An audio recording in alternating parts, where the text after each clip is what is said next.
Hi, I'm Foxy Cellars, and this is my channel dedicated to storytelling, and today we're talking Errol Flynn film.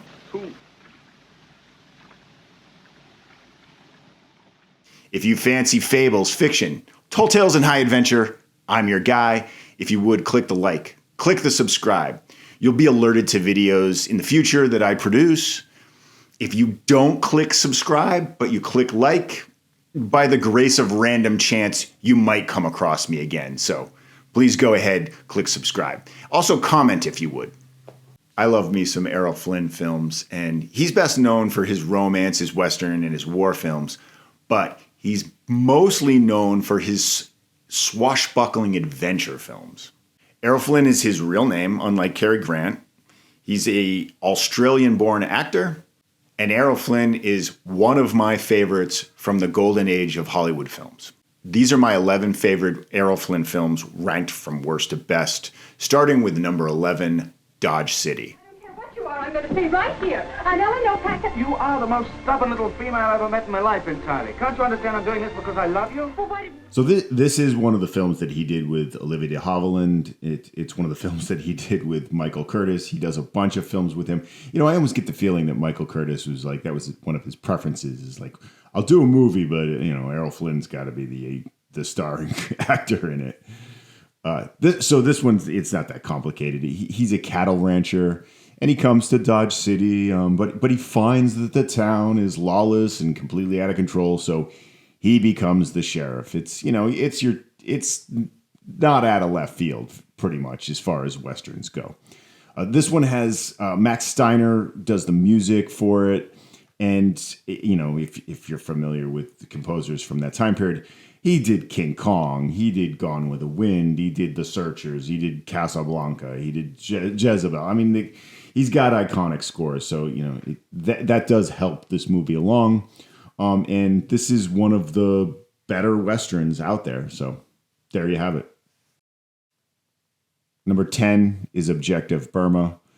Objective Burma is great mostly because of its plot. It's directed by Raoul Walsh, and he did a handful of Errol Flynn movies. I can't really think of too much that he did without Errol Flynn, with the exception of like High Sierra. He did that with Humphrey Bogart, and he did The Strawberry Blonde with Rita Hayworth. So he's got some good movies. It's just, you know, most of them were Errol Flynn vehicles. Errol is a captain in a team of paratroopers, and they're assigned to a mission to destroy like a Japanese radio base, I believe. It takes one turn, and then it takes another turn, and it's pleasantly entertaining by just the twists of the story alone. You don't need to love war movies to love this one necessarily, so don't let the genre dissuade you. It's a great film. Number 9, The Adventures of Don Juan. This is going to be one of the first movies on the list here that was composed by the great Erich Korngold. And he pretty much did all the great adventure films in Errol Flynn's filmology. And they were either, you know, composed by him or they were composed by Matt Steiner. So this one happens to be Erich Korngold. And he truly is, I mean, he was like the John Williams of his day because his scores were just so iconic for his time. Now, I had zero expectations going into this movie. It looked kind of like one of those lesser known, lower budget undesirables of his. But once I got into this was this movie was a lot of fun. The love interest, Viveka Lindfors, she's quite fetching. I'll say. So her claim to fame, you know, this is actually this is going to date me, but her claim to fame, and I remember her as a kid. She's in the movie Creep Show, and she's the old spinster who murdered her father on Father's Day with the marble ashtray, just clocked him over the skull. And it's a pretty gnarly scene. So it's one of those things I always remember, and that's her. She's just older there. Errol's this is, you know, he's his typical self in this. He's charming, he's witty, he's confident, and he's always dashing. So this is one of those swashbucklers that fits into that category for him. Number 8 is Virginia City from 1940. This is another Michael Curtis movie. another Max Steiner composed film. The love interest in this is Miriam Hopkins. And Errol isn't really like the ideal cowboy type. You'll notice that because he's like I said just before, he's dashing, he's debonair, he's charming, he's very well kept.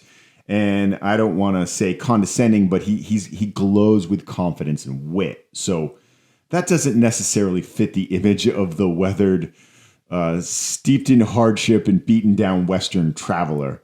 But if you can dispel that disbelief and enjoy him for his showmanship, he is fun. And in most of these Western he's just one of those people that holds the screen. So here he's a Union soldier who's escaped, from a Confederate prison, and he comes to Virginia City, where he comes across one of his jailers. So and he finds out they're moving like a boatload of, I think, millions of gold to the South to fund the war effort and try to win the war for the South. Errol Flynn he's dead set on stopping that and making sure that doesn't happen. Number 7, Never Say Goodbye. This is the only comedy on the list. Oh, Daddy, don't be silly. Nobody would ever believe you're a tough guy.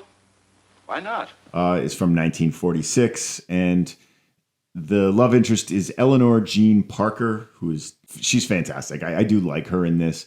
It's a bit of a romance mixed with comedy, and it's got a little bit of like that Mrs. Doubtfire feel to it because he's trying to see his daughter, and his daughter Flip is also scheming to get her parents back together. They're going. I can't remember if they went through a divorce or they're going through a divorce, but anyway, she's working to get them together, and it's got a lot of fun scenes and schemes.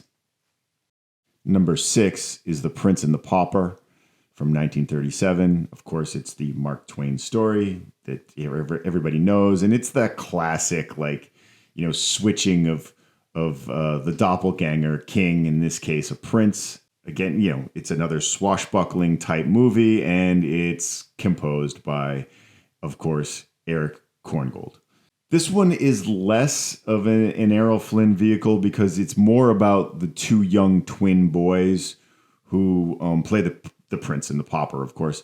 But it's still got some classic Errol Flynn touch to it, a little bit of swashbuckling, of course, and the score is iconic.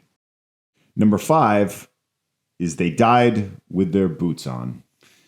And this is another Raoul Walsh film. It's composed by Max Steiner.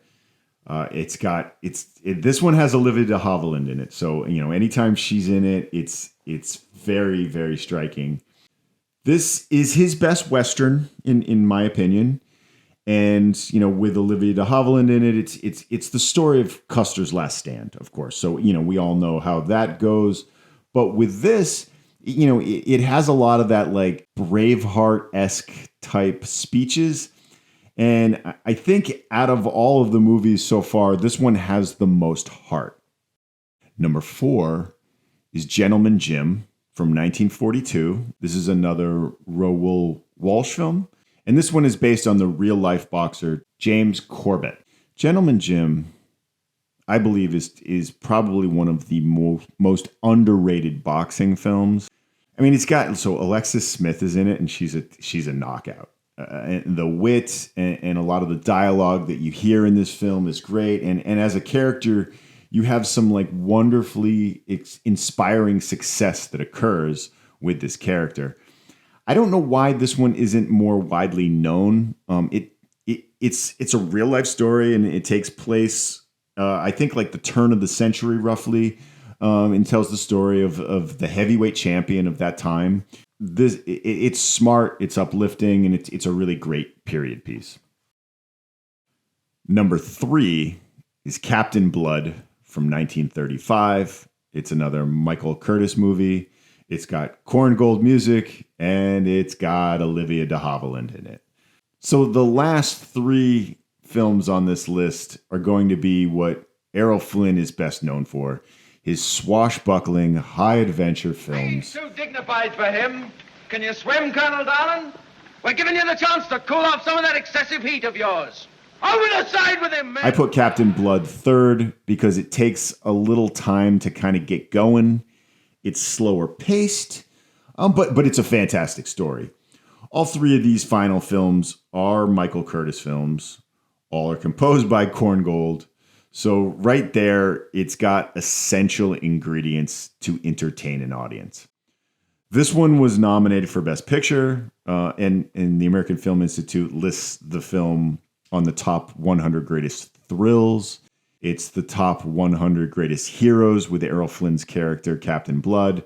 And it also topped the list for AFI's 100 film scores. This is the first film where he stars alongside Olivia de Havilland. And I believe they did eight movies together. If I'm wrong, you can comment below. It's based on a novel which became a silent film in 1924. And it's inspired by from true events. I think the main character is loosely based on a doctor that was sentenced to death, who escapes prison and becomes a pirate. But I don't think the real doctor that it's based off of became a pirate. I think he just escaped and was helped by pirates to return home to England. But yeah, close enough. This is a hell of a lot of fun, I'll tell you. Number 2 is The Seahawk from 1940. The love interest in this is Brenda Marshall, and Errol Flynn plays Captain Jeffrey Thorpe. The Seahawk is similar to Captain Blood. This one just has a lot more action, and it just has a lot more fun to it. Your ship's sinking, Captain. Then we shall drown together. It's not quite as serious as Captain Blood, but it's got Curtis's directing style to it, and Korngold music, of course. And by the way, this is this movie was the movie that was playing in the background in the movie The Goonies that Sloth was watching in the basement.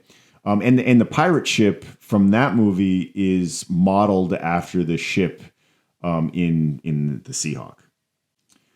Brendan Marshall's character, she's a little less awe-inspiring when compared to de Havilland or Alexis Smith, of course, or even Eleanor Jean Parker. But it doesn't detract. I mean, she's still good in it. So the Seahawk, I mean, if you like the kind of any of the top Errol Flynn movies, the Seahawk's great. I mean, I go back and watch this all the time. And finally, number 1, of course, I mean, this is pretty obvious. The Adventures of Robin Hood from 1938. And it's got Olivia de Havilland in it. And this is one of her greatest roles. To Sherwood. I've nothing to offer you but a life of hardship and danger, but we'd be together. Because I love you, Robin, I'd come. Even the danger would mean nothing if you were with me. It's also directed by Michael Curtis. Korngold does the music, of course, and Errol Flynn plays Robin Hood. I think out of all the lists I've ever done, this number 1 is probably the least disputed or subjective. And it's huge. It's right there with, for the time, it's right there with King Kong and Wizard of Oz, and with respect to fun and adventure, of course. I love going back and watching this film. It is the film that got me interested in Olivia de Havilland. It's got Basil Rathbone. He's such a great villain. You realize the penalty for killing a king's deer is death. Are there no exceptions? And you got Korngold's iconic music from this film. He won an Oscar for his score for this. So it's very rewatchable. It's colorful, a lot like The Wizard of Oz, and it came before The Wizard of Oz, so it didn't have that to be compared to as of yet. But it's colorful and fun and adventure, just like The Wizard of Oz. It won an Oscar for Best Editing, and it won an Oscar for Art Direction, and I believe that year it won the most Oscars for any film of that Oscar year. This forest is wide. It can shelter and clothe and feed a band of good determined men. Good swordsmen, good archers, good fighters. Are you with me? It would probably be the one that everyone sees first if they're going to be like, hey, I want to see an Errol Flynn movie, and they hadn't seen any. It'd be pretty obvious. If you haven't, I mean, what are you waiting for?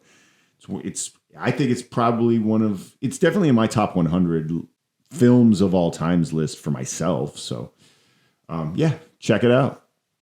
I want to thank you for watching. Of course, the top 3 were going to be swashbuckling adventure films.